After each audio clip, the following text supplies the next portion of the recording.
Good evening and welcome to Solutionary TV. Tonight we are going to delve into consciousness and reflect on the potential, the probability, and actually the scientifically proven likelihood that we all are deeply intuitive and have the capacity to delve into prophetic dreams, revelatory foreknowing. And we're excited to have a guest with us tonight that has done an extensive amount of work in this regard. Help me welcome Dr. Larry Burk. Larry Burk, MD, CEHP, did his medical school and residency training at the University of Pittsburgh. He's trained in acupuncture and hypnosis and is a certified energy health practitioner. He was co-founder of Duke Integrative Medicine and is now a consulting associate in radiology at Duke. He also maintains a part-time coaching practice at Oriental Health Solutions, LLC. Dr. Burk is a guest trainer for the Medical Intuition and Symbolic Healing workshops at the Monroe Institute. He is a founding member of the American Board of Scientific Medical Intuition and a former board president of the Rhine Research Center. He has made several presentations on dream diagnosis at the International Association for the Study of Dreams. His book, Let Magic Happen: Adventures in Healing with the Holistic Radiologist, was published in 2012. He gave a fabulous TED Talk on cancer warning dreams that can save your life back in March of 2016. His book, Dreams That Can Save Your Life, Early Warnings and Warning Signs, of Cancer and Other Diseases, will be published coming up this April. Looks like the 17th of 2018. We're looking forward to that. And many links and opportunities for him to share more about that will happen later on in the show. Welcome, Larry Burk. We're grateful to have you here. Thanks, Tatiana. Great to be on the show. Yeah, this has been a long time coming. I'm a fan of Larry and his work, and have seen his presentations in bringing other relevant guests into this area of consciousness and intuitive awareness at the Rhine. So I'm excited to hear more about this sharing with regards to prophetic dreams. As one that's always had prophetic dreams since I was a child, it isn't a matter of if, it's just a matter of absolutely, and how do we better interpret them. But I think that our viewing audience would love to know more about what brought you down the road doing this type of work, Larry. Can you share a little bit more with our folks? I think I started keeping a dream diary in about 1986, so that's 30 years ago or so. And I've had quite a number of precognitive dreams myself. And over the years, I've paid more and more attention to the results of the diary and what happens afterwards. I've had, the first memorable dream I had was a dream about that I had cancer on the left side of my brain. Oh. That was in 1987. And I just wrote it down. I didn't really think much of it. I just wrote it in the diary. And it turned out that that night was a night when my parents had come from Pittsburgh to Philadelphia to visit me. And that was the only time I saw them in that whole 6-month period. And 2 weeks later, my dad was diagnosed with kidney cancer. And everyone was shocked because he looked so healthy. And in my dream, I had said, everyone was shocked because I looked so healthy. And I have the same name as my dad. I'm a junior. Okay. And the kidney has a cortex and medulla just like the brain does. And it was on the left side where his cancer was. And I didn't discover the correlation until a couple weeks later when I was looking at the dream. I said, oh man, I had a dream about cancer, and I had no clue that my dad was sick at the time. And it turned out that I had accurately predicted that he was going to have cancer. Wow. And that was my first really psychic experience, I think. And I don't get waking psychic visions like many of my intuitive friends do. Most of my information comes through dreams. So that was, and at the time I was reading Bernie Siegel's Love, Medicine, and Miracles book, and he talks about dreams that some of his patients had, that he had for his patients. And that was like a big wake-up call to me. And at the time I was basically making a living doing the early work on MRI, the knee, and MRI, the shoulder. So dreams were outside the scope of what I was used to working with. So, and then I realized, wow, something is going on here. So that was my intro. Wow. Well, thank you for giving us that background. I think that as we develop some of the baseline on Solutionary TV and with our guests, it's been very clear that consciousness is not exclusively relegated to the body. It certainly isn't relegated to the brain. We've had some really wonderful guests that have already gone into the scientific expansive understanding of that, and some of the work that's been done with the military, et cetera, in remote viewing, astral projection. I mean, a lot of things have been really laid very well in terms of a foundation. What I find fascinating about your story is that your internal knowing, your ability to foreshadow or to pick up on energetic signals in your immediate proximity through a family member and to personalize it, chose to be interpreted as your actual cancer. You know, it was almost like an overlay of personalities. And also that it came through in a dream state where most of us are really highly receptive. I mean, when we're in the astral space, we know that just about anything can exist in the astral space. And we have a tendency not to have that, the ego mind running, you know, interference with some of that intuition that's always looking to flow. Did you come to find that after you accepted, and you were obviously doing a lot of study, but as you accepted that there really was a foreshadowing or a revelatory component to that, that maybe some of your other dreams needed to be re-examined and really deepened your work for paying attention to all your dreams going forward with that dream journal? Yeah, and I'm also remembering that my very first precognitive dream was before that one, and sometimes precognitive dreams have really a tremendous amount of meaning in them. Other times they're just trivial to get your attention, that this is possible, like telling you that the world's not quite the way it seems. And I remember falling asleep on a Friday night and having a dream about 4 black women like singing in a show, and this big fat drunk guy throwing beer all over the place. That was a dream on Friday night. And Saturday, I fell asleep late in the evening, and I woke up to find that Saturday Night Live was on. And Chris Farley, one of the old big comics, was in some bar throwing beer all over the place. And then they announced the guest musician was En Vogue, which is 4 black women in a singing group. I thought, whoa, I dreamed that the night before. Right. And that was my very first one. But of course, it was meaningless. It wasn't a life-changing experience. Right. Well, it was a life-changing experience, but I knew that there was like a glitch in the matrix, that something had happened that shouldn't happen according to the laws of physics. So that was, you know, and that kind of primed me for other experiences. And then after I got here to North Carolina, I was... had a dream that I had lung cancer. And I remembered that previous dream. And I thought, okay, I just had a dream about me having lung cancer. I don't have any lung symptoms. Don't have a reason to have lung cancer. I said, I'm just going to wait and see who this dream is about. And so I waited a week or two. And I resisted the urge to go get a chest x-ray. And finally went to a John Kabat-Zinn mindfulness meditation workshop. And I walk in, and Susan Gaylord, who was the program director in integrative medicine at UNC, runs up to me and says, Barry, there's somebody I want you to meet. He's just like you. I thought, why is he just like me? And he goes, he's a radiologist. And brought him over, introduced me. I said, oh, unusual to see 2 radiologists at a mindfulness meditation workshop. What are you doing here? Are you here something to expand your practice or whatever? I said, no, I'm here for myself. I have lung cancer. Oh, boy. And I had these zing chills. Yes. You know, I just sort of blurted out, I had a dream about you 2 weeks ago. And so that was sort of an interesting, similar experience. But the next day I went and took a chest x-ray.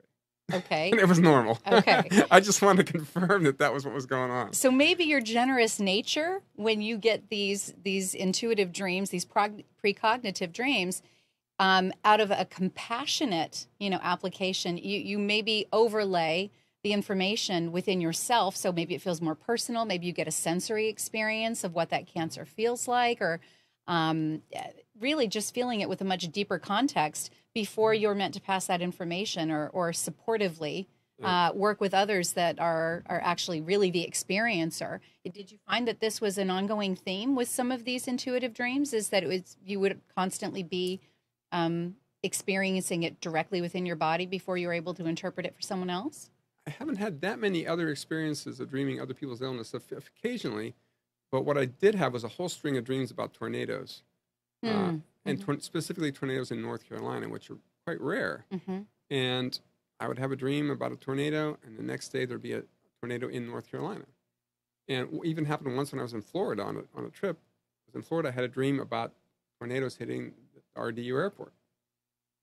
And sure enough, the next day my flight was delayed because the tornado had torn the top off one of the Yeah. you know, part of the airport. And and once I was up in uh, Delaware and at the beach, and I dreamed about tornadoes. And the next day there were water spouts out on the horizon. So Mhm. I had a string of those. I'd never seen a water spout before or since. So that was those kind of things just made me wonder about how precognition is possible. Right. And then that sort of set me up for meeting Polly Delvitt, who came to work with me here at Duke Integrated Medicine as my assistant when I was the education director. And she walked in and started telling the story to a group of medical students, of undergrad students one day. And of course, I was teaching about how she had dreamed about having a spider coming out of her mouth, and had the intuition that she had cancer of her tongue. And she went in and had a biopsy, and it was negative. Mm-hmm. And so she was so convinced that she kept like persistently asking her dreams what was going on. Mm-hmm. And the next night she had Hot Lips Houlihan and Charles Winchester Thurston come from MASH and give her a dream second opinion, which was they missed it, go back and biopsy it again. And they did and found the cancer. Interesting. Yeah. So very symbolic, right? Oh, She saw yeah. a spider. Yeah. Sometimes we see natural disasters that are symbolic for things that are happening in our personal lives, our relationships, our marriages, maybe our careers. And with the health component, it's really no different. There's some symbolism. It isn't necessarily immediately that she sees something necrotic on her tongue. It happened to come out through the symbolism of the spider, right? And years later, and she did a lot of healing work around this. And years later, when she did have a recurrence, it was the spider escaping from its cage. Okay. So, and she lived about 20 years after her original diagnosis, which is far exceeds what most people with head and neck cancer would expect the survival. Mm-hmm. But she had stacks of dream diaries in her apartment. It was crazy. I'd never seen. She'd write dreams down for an hour every morning. It was pretty intense commitment to it. I think that the dream journal has become much more common with those that recognize that latent intuition is actually not even to be questioned anymore, but rather to be cultivated. And there's so many, little nuances that we experience throughout the day, things that we would probably get a lot more information in a foreshadowing way, or maybe just intuitively being aware of others that are going on in our lives if we'd stop and pause a little bit. But again, society, we're not really trained to think this way. In fact, we're just the opposite. We've been, trained to think that that this type of intuitive hit is less likely, or that we're unworthy, or that it's only for the special or the few, or that it's not terribly scientific. You did a wonderful TED Talk. I'd like to talk a little bit about the scientific process that went into being able to corroborate some of these findings. Can you provide that for our audience, regardless of what the TED Talk censorship people had to say? I really want to talk about the science that was applied in yes, that. but we'll mention that it's a censored TED Talk. So I've joined the ranks of Graham Hancock and Yes. Rupert Sheldrake. You're in good company. Yes, right. It was a fascinating experience. Now the dream diagnosis with story from Polly set me up for about 2004. One of my best friends called me and said that she had uh, been diagnosed with breast cancer, but that she'd had a dream about it a month before. Mm-hmm. And this was a very vivid precognitive dream. She actually saw herself on the operating room table having a lumpectomy by a woman, specifically a woman surgeon. It was such a vivid dream that she went right in and asked for a mammogram, and the mammogram came back normal. Okay. And the radiologist came out. Typically, the radiologist come out and say, "You can come back in a year. Everything's fine." And she was like, "I don't think so." And she goes, "I think I have cancer." And she hadn't mentioned the dream. She just said, "I'm really sure I have cancer." But the radiologist said, "Well, there's nothing there. We don't feel anything. There's nothing on the mammogram." She had fairly dense breasts. So she said, "I'd like an ultrasound." And the radiologist basically said, we don't do ultrasounds unless we have something we're specifically looking for, a Hmm. cyst or a mass. And she said, well, I'm not leaving until you do the ultrasound. Wow. She was insistent. She was very insistent, and so sure that the dream was correct. And reality, she goes, well, I wouldn't even know where to start. She says, how about right here? And she points to where the dream told her the cancer was. Hmm. Rheologist just puts the ultrasound probe on there, turns white as a ghost, and sees the cancer. Hmm. Says, how did you know it was there? And I was shown it in a dream, and that was the first time for that doctor's, breaking out of her comfort zone for That's sure. right. Waking up to the whole wonderful world that's beyond the materialistic science model, yes? Way beyond. And then a week later, my friend had um, the appointment with the surgeon to arrange the surgery, and sure enough, it was the woman from the dream. So that was the icing on the cake. Wow.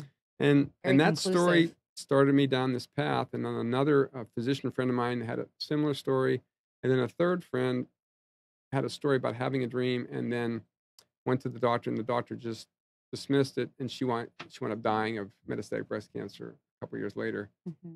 because the doctor didn't take her dream seriously. So that Mm. prompted me to want to do this survey of women around the world who'd had similar dreams, and I wound up, promoting on social media around the world. And 18 women I could count who had exactly those kinds of dreams, and Okay. They were all involved in your study? They were all volunteers they for the were all study? volunteers for the study. And since then, I've kept in touch with most of them. We have a private Facebook group that they have conversations about, and they all half of them have contributed their stories in detail to the new Dreams That Can Save Your Life book. Hmm. And that was fun to really get to know them better and to hear their stories, and also to realize that they'd used the dreams beyond just the diagnosis. A lot of them used it for healing. I think that's an important take-home message, that whether or not you find out about your cancer through a dream or not, Hmm. you can still cultivate the use of the dreams for healing. Sure. And I always recommend everybody. One of my, I guess I have two goals here. One is to restore dreams to their rightful place in medicine and healing, and to encourage people to keep a dream diary Right. and share it around the breakfast table with family members. And that's a cultural tradition of many indigenous Yes. peoples out there, and why we're not doing it is beyond me. So. Well, it isn't encouraged. I mean, when you consider about how diversified we are in our belief systems, both from a philosophical and certainly from a religious perspective, sometimes it really comes down to appreciating, number one, that yes, we are intuitive, and yes, that we even have the ability to work with what is mainstream and what is understood about healing, and that is the body is, engendered to heal itself. And we've all heard about the placebo effect. We've all heard about spontaneous remission. What is that if not the body rapidly healing itself? It getting on board with a conclusive understanding that its divine blueprint is to heal, and that it can heal much more rapidly, perhaps if we have less of our own consciousness in the way. Some of the issues that cause these types of diseases, we've done a lot more study, as you know, on the mental, emotional, and even the spiritual Mhm. component, corroborating that. And that's a huge part of my work, and certainly your work with medical intuition. Are you able to introduce those that are open to the scientific level of the study with regards to interpreting the dreams and being able to get precognitive information with taking it to the next level and working with the medical intuitive component for healing as well? Yeah, I should mention the experience in Raleigh at the TEDx talk was interesting in that I was coached specifically to be as conservative as possible.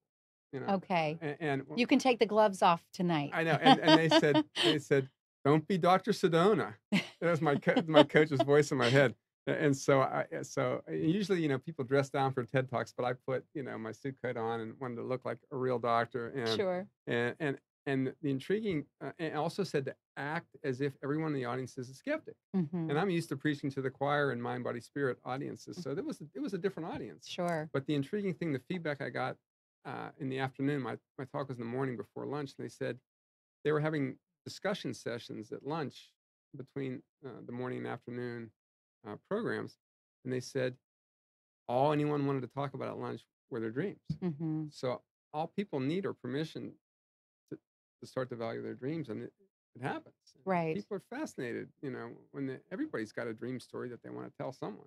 That's right. And the sponsor for my research was dreamscloud.com, and they're the Facebook for dreams. And they're not that popular in this country, but becoming very popular overseas in Spain and Portugal and Turkey, and where all the millennials keep their dream diaries on their smartphone. Hmm. And so Jean Marc Emden, who's the CEO of Dreams Cloud, asked some of the millennials, so why would you want to share your dreams with your friends? And they kind of look at him like, why wouldn't you? So A whole nother avenue of who I am and how I experience life in another state of consciousness, right? and yeah, Equally relevant. yeah, and they just set up a dream research lab down in Austin, Texas, Okay. and hopefully going to see some good research start to come out of that. And so the survey that I did was really just a pilot study.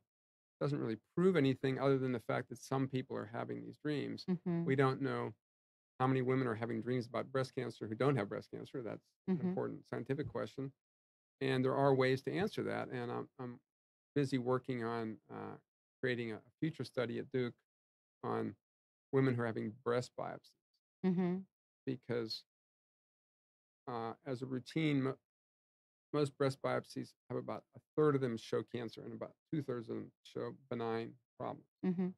So if we just get everyone to tell us their dreams before the biopsy, and then figure out if, when we look at their dreams, we can predict the results of the biopsy, that will be an interesting study.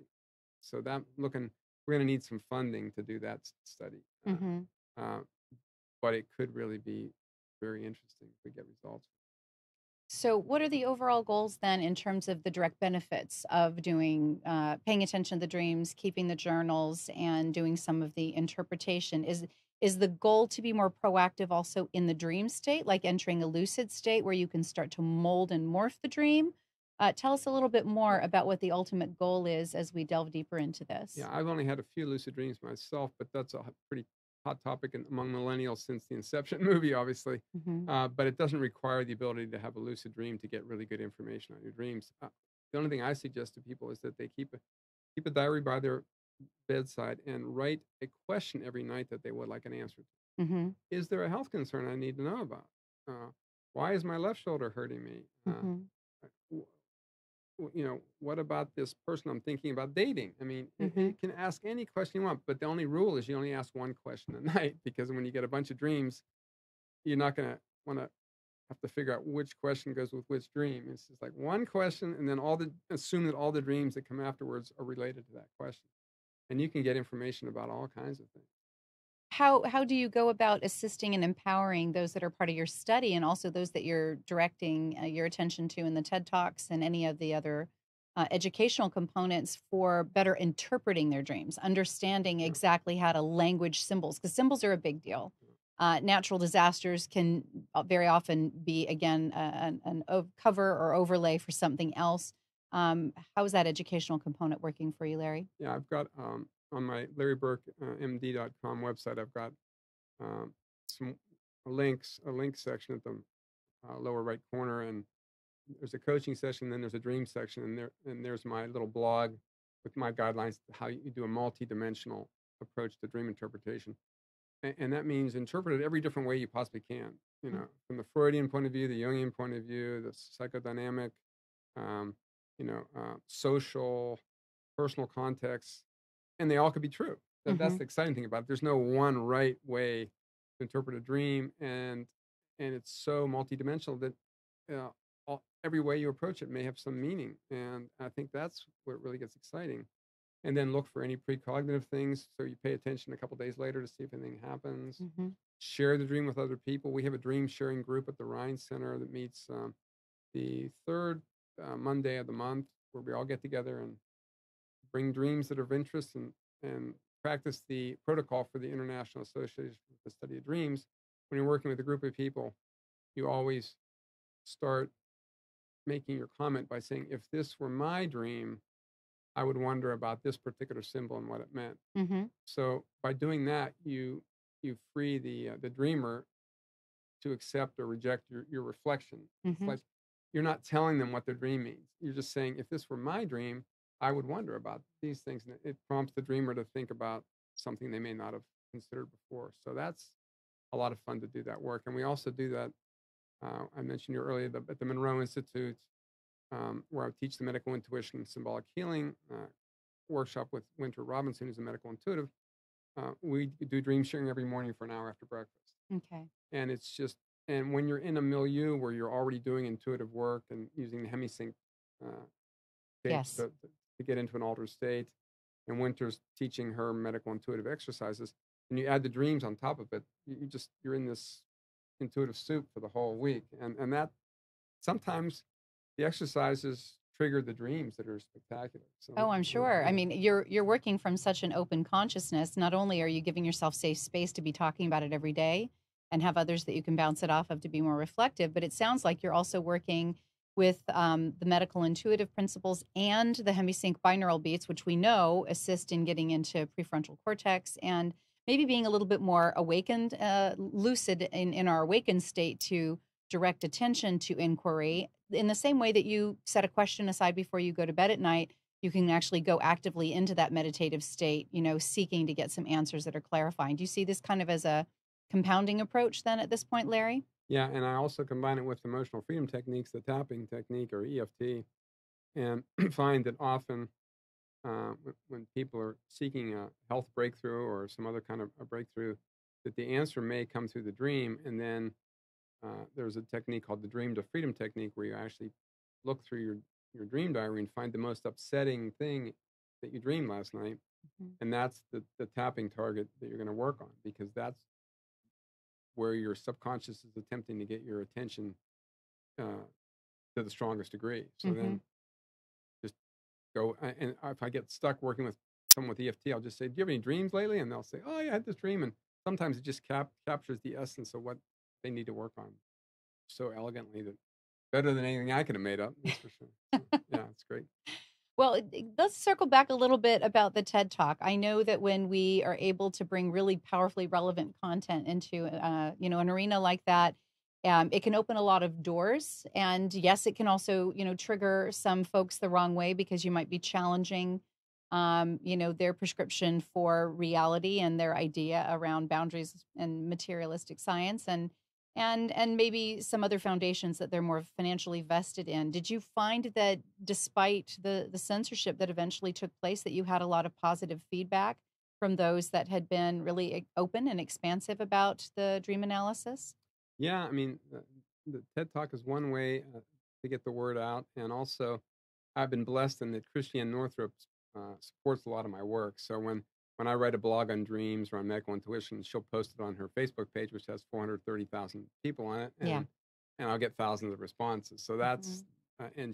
that's I've been really grateful for that opportunity. Uh, and the it's interesting now that the TEDx talk is really only available on my uh, homepage.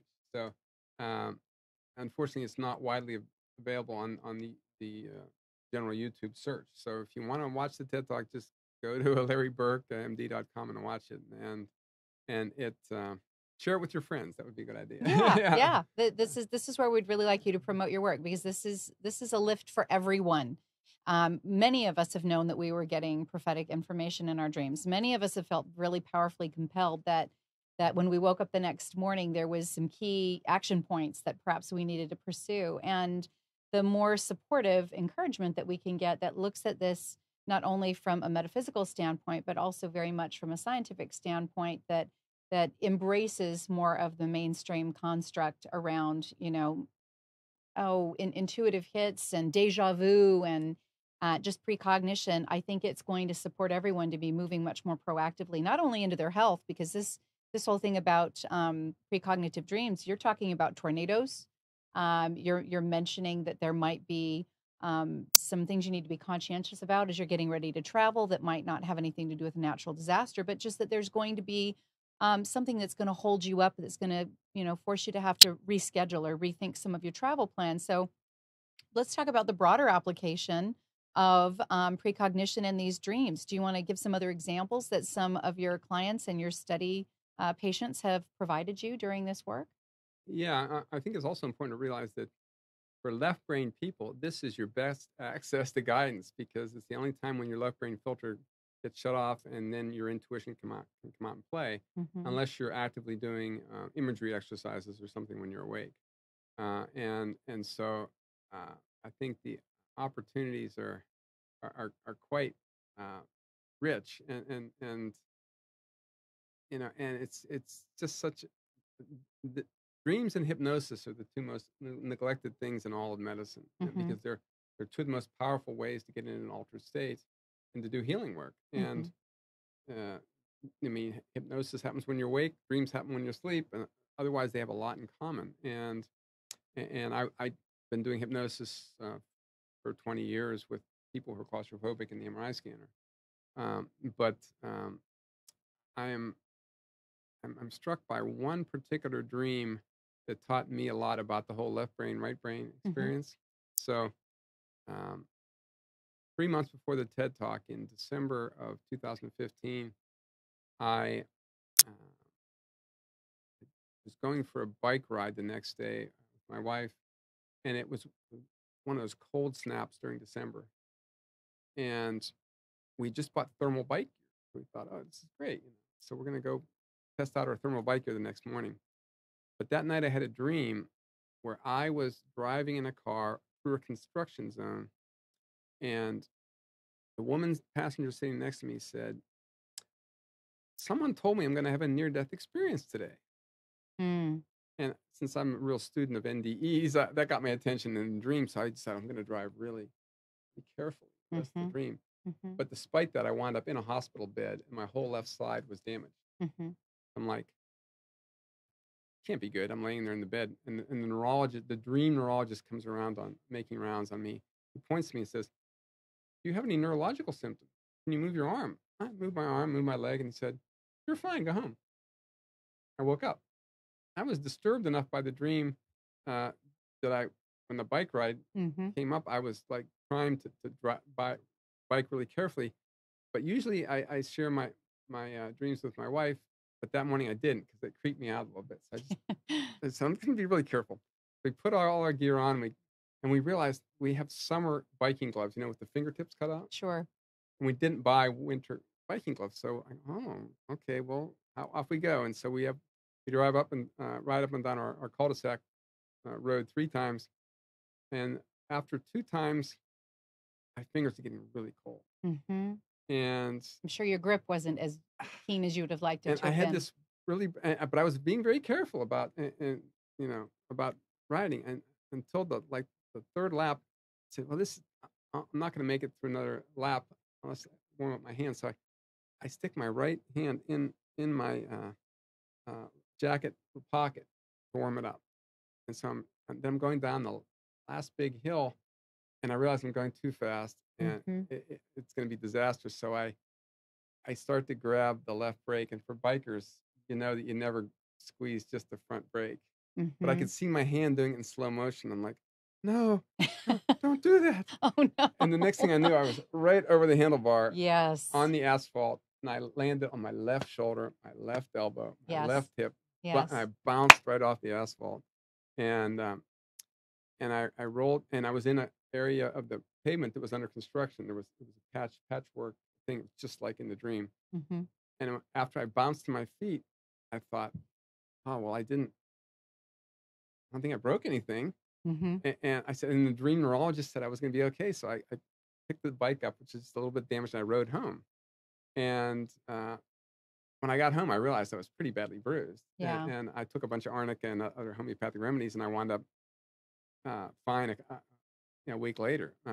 But then I puzzled over, why did I have that dream? Mm-hmm. What was that about? Mm-hmm. Because it certainly wasn't a very successful precognitive dream because it didn't prevent the accident. So that was the first thing. It was a self. You're going to blame the dream, huh, Then it was Larry? like was that a self-fulfilling prophecy? Yeah. But the deeper I dug into the symbolism, I realized, okay, so I put my right hand in my pocket, which is connected to my left brain. So I Mm-hmm. took my left brain offline. Mm-hmm. That was the thing that was linearly keeping me safe.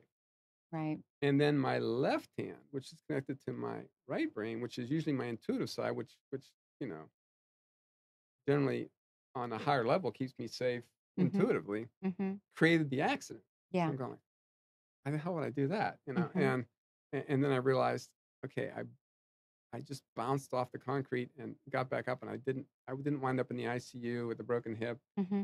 and it turned out I was starting back at I left Duke from 2004 to 2015. I was just starting back in my orientation at Duke that week. Hmm. I would have missed the orientation. I would have been in the hospital for a month with a broken hip, whatever. Mm-hmm. Um, but I realized that the message was I created a lesson in resilience for myself. Mm-hmm. I just turned 60 the week before. I could turn 60, bounce off the ground, and not break it. Right.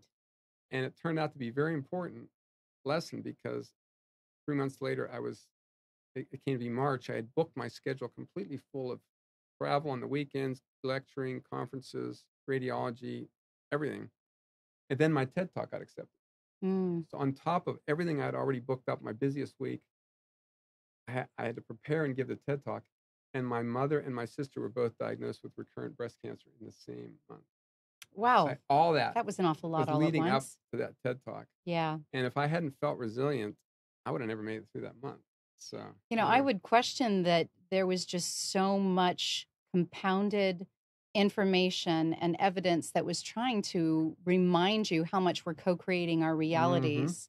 And if you don't mind, I'd like to share, I had a precognitive dream, and I've had these my whole entire life. I continue to have them now, but I think that rather than there being an external consult, which we often refer to when we're talking about guidance or even our higher selves, angels, whatever our form of deity is, that very often, just as Albert Einstein has said, that, there is no real time. Time is in the ever present now. It's kind of a linear construct that we have all agreed to in one form or another. In the dream state, we might be asking ourselves as a future version of ourselves whether or not we want to make those choices by being able to be given a soft replay, Mm-hmm. or foreshadowing of what it was going to be. And at one point in my life, when I was going through a lot of my training, I chose to fly over to the south of France to be involved in some Reiki energy training and sound medicine and flower essences, etc. And just as I was getting ready for that trip, I think I was about 2 weeks shy. I had a dream that was very vivid, very clear, that I was going to be driving in the south of France where I was intending to go with a colleague. For some reason, I was driving, and it seemed in the dream it was obligatory that I be the only one that was driving. And it was one of those little micro French cars. I don't even know what it was. It wasn't a Peugeot, but it was just what you think of Europe Mm-hmm. and you think of Mm-hmm. travel, little micro blue car, and that we were driving along the coast, the Mediterranean, and there was a car accident, and then the dream progressed, and I was a cripple. I didn't have use of my legs anymore, and my spouse and my children were around me, and I realized that my life had forever changed. And when I woke up the next day, I was crystal clear that I was being asked if I wanted to take my life in that direction, if I was willing to Mm. experience the lessons Wow. that would be inherent with that life choice. Wow. By the time I got over to France, I'd kind of forgotten a little bit about the dream and the excitement and everything else, and I'd gone through a lot of training. But as soon as we came out of the training and we were ready to go see the Côte d'Azur and the Mediterranean, would Mm-hmm. you believe it was a tiny little blue car, Oh. and my colleague was unable to drive out of the country. For some reason, her license was prohibited. So I was going to be the one driving, and the accident happened at night in the dream, and we were going to go up to Wow. Monaco that evening. And I told her, this is the night that I need to make this decision. I'm not going. I don't choose to live the rest of my life, paralyzed. I think it's really exciting, the work that you're doing. And I think that if we really blow it open and explore all that's available to us with examining our dreams and using these techniques, the EFT, the medical intuitive pieces, let's talk to our audience about how they can really encompass the full Uh, opportunity that you're providing here. Listening to your story, it reminds me that often when we have dreams about cars and travel, it's about the cars symbolize our own body, Sure. our own consciousness, and just like a house does in many circumstances. But I was also thinking about uh, the fact that I had a female passenger. I was in the driver's seat, so they always ask who was driving the car. And if you're not driving the car, then you're out of control. Right. But the woman passenger tells me talks about having someone said they're going to have a near-death experience today. And I've been really interested in NDEs for years, and it's particularly the personal transformation that occurs after an NDE. People have no Hmm. fear of death. They have a Hmm. sense of purpose. They were sent back for a reason. They have psychic abilities. They have electromagnetic healing abilities, and and when I realized that that was really a signal that something important was going to happen, Right. transformation was going to happen, and that kind of transformation is what we're all looking for these days in the total chaos that the world is in. We're Yeah. looking for major breakthroughs and major transformations, and dreams are one way to get there. And I think one of the exciting things that's happened since the TED Talk and the original paper that I published is I've been getting reports of other people having dreams about other types of cancer, and Mm-hmm. that's become very interesting. One of my high school classmates, who I didn't know that well, uh, sent me a message. Oh, I had a dream about uh, having blood in the toilet every night that really freaked me out, and I wound up finally going to get a colonoscopy, Mm-hmm. and sure enough, she had a pea-sized cancer that had already spread to the lymph node, Oh, and so she had surgery and chemo, and that was 13 years ago. She's fine. okay. So, but if she'd have let that cancer grow to the point where it actually was causing blood, Mm-hmm. still it might have been too late. Mm-hmm. And so that was a wonderful story. And then the other thing you'd ask about in terms of interpreting dreams, um, sometimes you need to ask for a clarifying dream. So if you get a puzzling dream message, particularly about a health concern, it's important to ask whether um, this is a real dream about a physical illness or Mm-hmm. whether it's um, a metaphor for Okay. something going on in your life. So And intentionally going into the dream state the go night back in, before with the dream journal handy, but with that very specific ask request. for a Okay. clarifying. I need to know: is this a real dream, or is this a a metaphor? Mm-hmm. And this was first brought to my attention. There's a story about that on my TED Talk, which people can watch. But this was first brought to my attention when on my initial presentation at the International Association for Study of Dreams. One of the researchers came up and said, "I had a patient who had a very vivid dream about having cancer in her groin, Mm-hmm. and she went and had every test imaginable, X-rays, ultrasound, all came back negative. And finally, she had this aha moment. I don't know if it was in a dream or just an awaking eureka insight. It was like, I think my boyfriend, who's an astrologic cancer sign, is malignant, and I need to end this relationship. Wow. And That's some interpreting, isn't it? that's very interesting. So then you might ask, though, when does something go from being a metaphor to being a physical problem? In other words, if Exactly. she had ignored that warning, got married to the guy, Mm-hmm. would she have gotten the cancer there eventually? Well, as above, so below, Yeah, and as within, so without, and that's what we're really talking about with in medical intuition, and this is probably in alignment with your protocol and your application of it as well. Nothing shows up physically until it has shown up in our lighter layers of density. So we're spirit beings, we're mental and emotional beings. Things have a tendency to trickle down and then they manifest in the body as the last messenger. We're only 4.7% matter, in 100% of what is anyway. So what are your thoughts on that? I also realized speaking of transformation and magical shifts happening in people's lives. The very popular actor these days, Mark Ruffalo, who's like Yeah, one of the biggest activists. Went to um, uh, work stand with the water protectors up in North Dakota. He's yeah, always that's right. anti-fracking. In 2000, when his career was just taking off, he came on the movie set with one day with a find the doctor and said, "I had a dream that I have a brain tumor," Mm. and and the doctor just kind of rolls his eyes and he said, "No, to humor you, we'll get a CAT scan," because he had no problem, no hearing, no neurological problems, no hearing problems, nothing. So he goes and get a CAT scan, and he has a golf ball sized acoustic neuroma in his eighth nerve in his ear. Okay.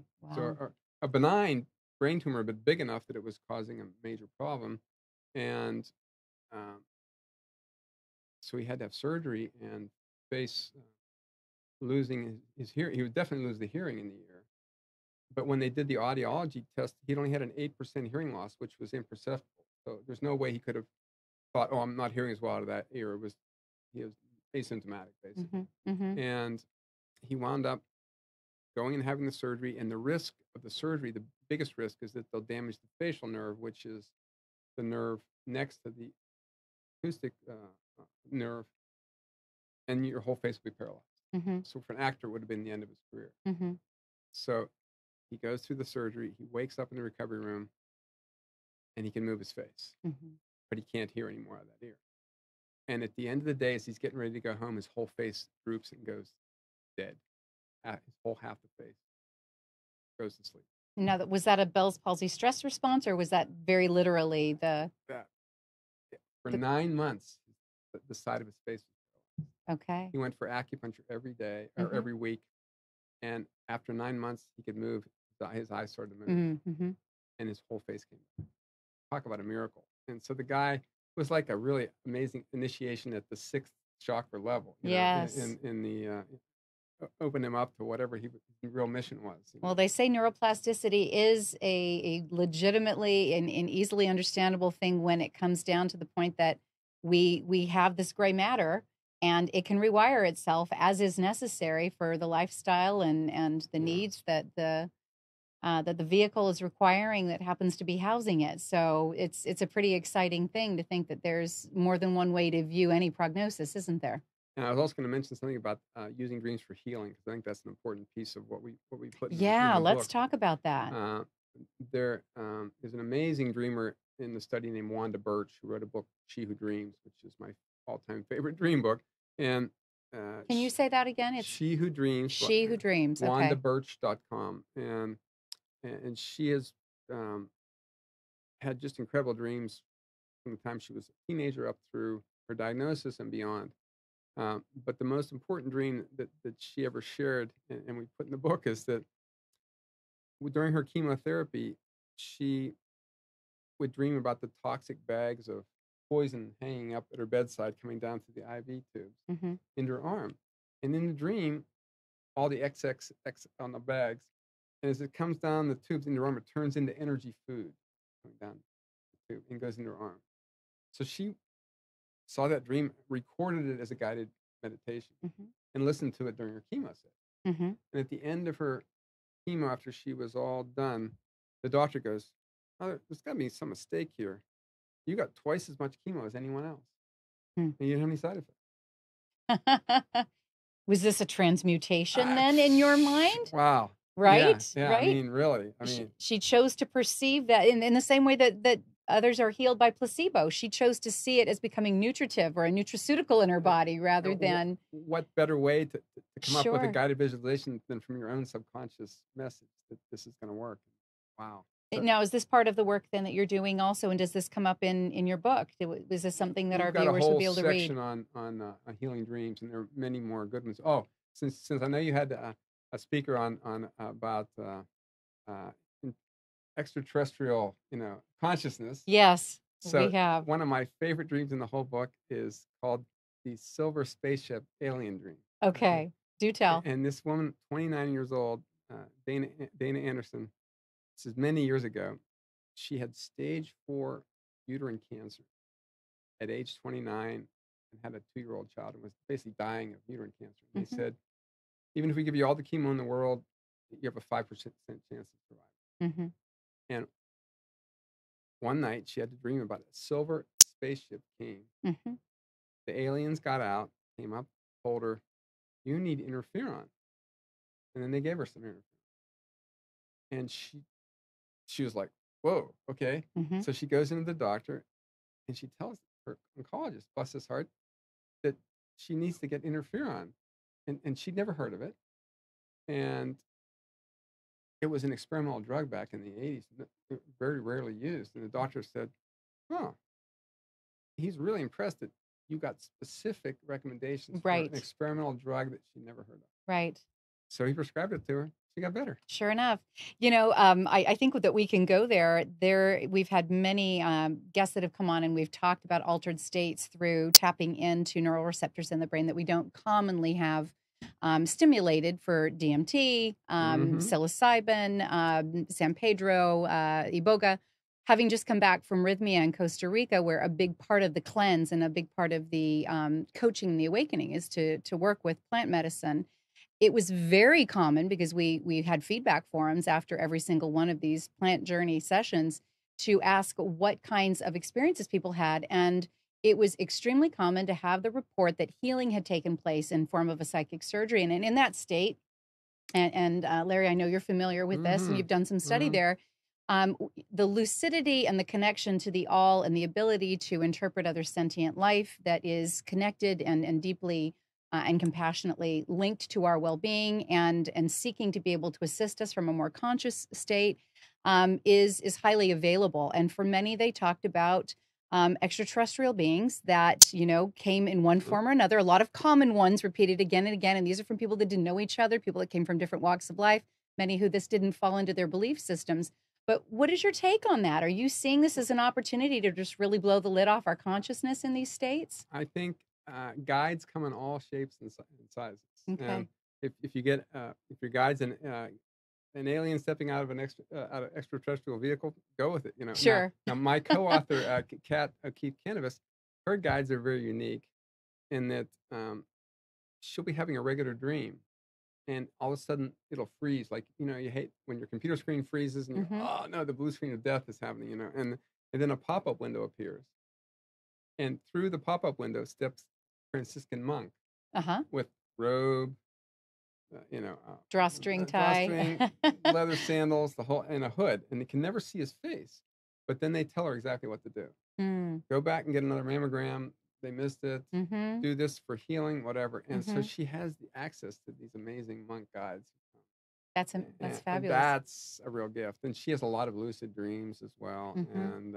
And I think uh, the this is a great time to wake up, Yeah. since that's your tagline here. Sure is. And I think the Inception movie was a big step in that Mm-hmm. direction, um, and I think it woke up a lot of millennials to Mm-hmm. be curious about these things. And I think that's uh, uh, you know, particularly hopeful venue for people to explore, and combining it with. I should point out that the real goal of lucid dreaming is not to have really cool dreams. It's just like the real goal of mindfulness meditation is not to have a great meditation twice a day. It's Mm-hmm. to become mindful in your life. Yes. And then the real goal of lucid dreaming is to treat your waking life like a lucid dream. Mm-hmm. And so whatever you practice during your lucid dreaming experiences, you do the same thing in your life when you're awake. Yes. You treat everything that you experience as a dream symbol, Mm-hmm. including your symptoms. And I think from a medical point of view, if people start, this is another one of my major messages for the coaching work that I do, is that your symptoms are all messages from your subconscious, Mm-hmm. and they need to be addressed the same way you would interpret a dream symbol. And there's a message coming. Unfortunately, in our medical culture, the message that we all get is shoot the messenger. Yes. In medical school on up, we don't want to hear those symptoms. We just want them to go away, and we'll do anything to suppress them. Right. And Which is why we have the epidemics that we currently opioid have. epidemic, and the fact that we're spending millions of dollars, driving up the cost of healthcare, Mm-hmm. when the messages are there to just for the asking, and your body's going to keep telling you, if you listen, you'll get the message. And on some level, it's that your life is out of balance, and Yes. needs to do a course correction. And some reflection is absolutely essential. It's required, isn't it? We really do need to look at our lives, look at ourselves, look at our choices.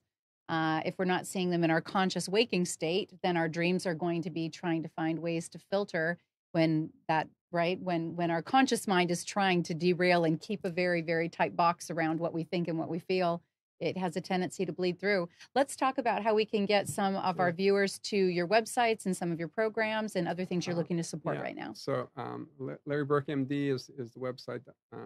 And then there's also a link there for the Monroe Medical Intuition and Symbolic Healing workshop, which is coming up May 19th through the 25th in the beautiful hills of Virginia. And food and board are included in the registration fee. And it's a wonderful opportunity to really immerse yourself in a healing, intuitive environment. And then I do coaching at orientalhealthsolutions.com, which is my wife's business in Durham. And I'm also doing online coaching now as well. So that's fun for me. When I'm not reading MRI scans, I just as soon be doing EFT and dream interpretations. Wonderful. And I think that, and also just for the local viewers, I'm doing a 4-session EFT workshop at Duke Integrated Medicine. Mm-hmm. And it's been one dream of mine to teach EFT there for 15 years, and it's finally happening starting March 22nd every Thursday night for a month. So that should be a real fun opportunity for people to go deeper into the EFT world. That sounds like a tremendously comprehensive support. And my understanding is you're taking pre-orders on your book. Yes. Dreams Can Save Your Life, and this is through Amazon, correct? Yeah. And I'll be doing for local people, I'm doing a book signing at the Regulator Bookstore on the 19th in Durham. And then I'll be going on a little book tour around through Charlotte, Knoxville, Lexington, Columbus, Pittsburgh, and Philadelphia. Oh, you're going to be busy. The last week of April, so that'll be fun. Well, we are thrilled that you were able to join us this evening and be able to share this really pertinent and I think deeply needed by our current society, by humanity at this time, that everyone's seeking answers. We recognize that there's a lot of disconnect out there, Larry, and you've brought such a really firm and clear and scientific approach to this, as well as being open to some of the more esoteric, which I think we need to view in all of its wholeness to be able to see the inclusive threads that connect everything. It's been a pleasure having you tonight, and I want to remind all of our viewers to please take a look at our YouTube channel where you can review and view this information again, be able to hear some of the things you might have missed, and be able to connect with Dr. Larry Burk and some of the profound work that he's doing with many of his colleagues. You know, we have been told by Indigenous people, and it bears repeating, we are meant to wake up from the dream, and they didn't just mean the sleeping time that we consider to be dream time. Everything is dream time. We need to be waking up and becoming lucid to our lives and reflective of our choices and the consequences that we are very often co-creating for ourselves so that we can make much more empowered and much more intelligent and joyful choices in all of our lives. Again, Solutionary TV, we're about the solutions. We recommend that you take a look at our website, go to solutionarytv.com, consider being a patron or a sponsor so that we can continue to promote this work and have amazing guests like Dr. Larry Burk. And also take a look at some of the books that I've written, The Reluctant Intuitive, A Soulful Confection and Practical Guide, and the referral material from the many other guests that have been joining us recently. As we support one another's work and one another's vision, we actually empower ourselves to be able to follow those paths that are going to equally create that vision for ourselves. And we welcome you and give gratitude that you are here today. Remember that together, we are the solution.